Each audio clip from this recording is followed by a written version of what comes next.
Hello guys, in this short and basic video, today we will learn how to rebuild mail address autocomplete in Outlook. So guys, simple and easy way. Search File Explorer,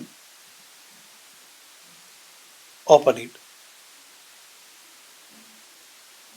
Now here, search this address,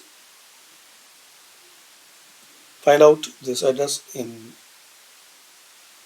description. So just copy and paste here.